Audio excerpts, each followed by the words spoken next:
This episode of Proper English is brought to you by Famous Quotations and the Idiom to talk the hind legs off a donkey. Do you know where I got the idea for today's episode from, Ali? I've no idea, Dave. Well, let me tell you, Ali. It all arose from a conversation I was having with one of my students, Reagan, in Beijing. We were discussing coordinating conjunctions. Oh, get you. I know. Sounds like I know what I'm talking about, doesn't it? Well, you do. Mostly. Cheek. Anyway, we were talking about list sentences. Oh, like... Today I went to the shops, in my mask, of course. Of course. And I bought some apples, a box, some cheese, and a dog. Exactly like that. So, anyway, Reagan and I were discussing the finer points of using and before the last item in a list, like you did. And I was saying, while it's true that formally you should always use and or in that position, if you are writing creatively, sometimes you don't have to adhere strictly to the rules. Controversial, Dave. Are you advocating breaking the rules of English grammar? Well, not really. Well, kind of. But, but as I said to Reagan, to quote the artist Pablo Picasso, in order to paint the way I paint, first I had to learn how to paint. So, in other words, you have to learn all the rules before you can break the rules. Still controversial. I know. And you know what's even more controversial? Dunno. Well, I'll tell you. After my lesson with Reagan, I looked up the Picasso quote. And it turns out he never said it. Oops. With the closest quote from Picasso that I could find was, learn the rules like a pro so you can break them like an artist. Oh, I like it. Yeah. And it has essentially the same meaning, I guess. So, where did you get the first quotation from? No idea, Ali. Really? No. But it got me thinking about quotations.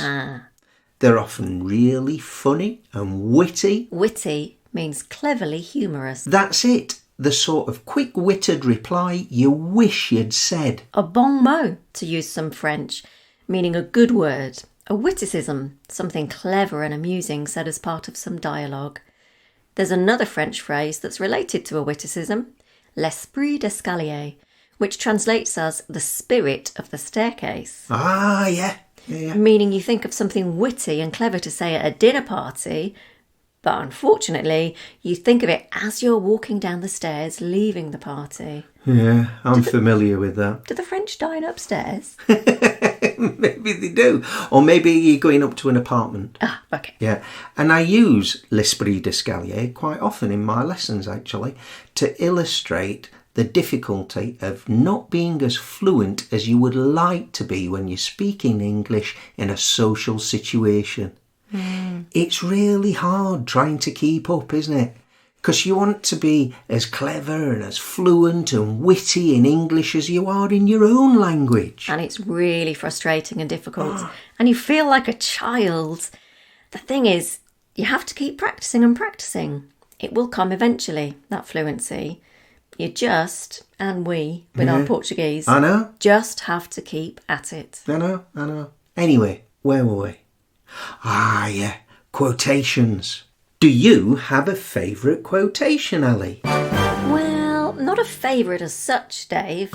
Favourites are so last week, darling. But Mark Twain, the American writer of the 19th century, best known for his novels about Tom Sawyer and Huckleberry Finn. Oh, yeah. Oh, his real name was Samuel Langhorne Clemens, just so you know. Good background information. What about the quote? I was coming to that. Soz. No problem.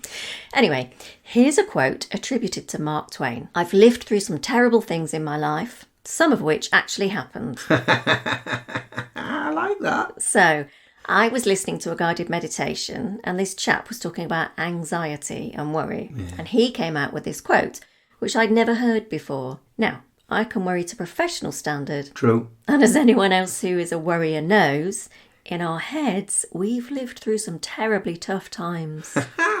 You know what? I think what you said then is a better quote. In our heads, we've lived through some terribly tough times. That should be one of them memes. You know, the ones you get on Facebook with a photograph of a beautiful sunset as the background. Oh, thanks. I'm better than Mark Twain. Yeah. Well, tell you what though. What?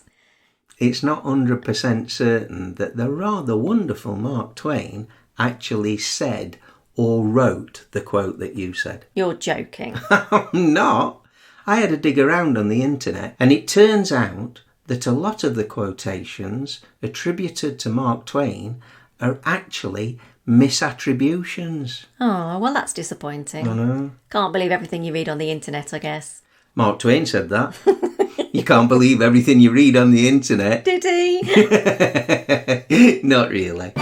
This is the problem with quotes from famous people, though. Oh, yeah. Because if it's someone who was famously witty, chances are that over time they've been credited with witticisms that other people have said or written. Which is a bit of a shame, really, because it makes it quite difficult to verify these things. But does it matter? What do you mean?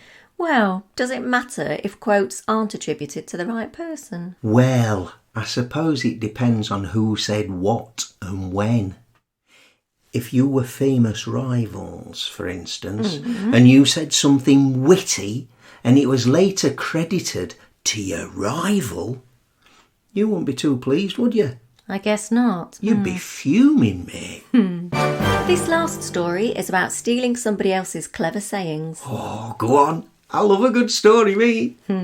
The American artist James McNeill Whistler, famous for the painting Whistler's Mother, was well known as a man of great wit, as was his friend, the poet and playwright Oscar Wilde, famous for The Importance of Being Earnest and the novel The Picture of Dorian Gray.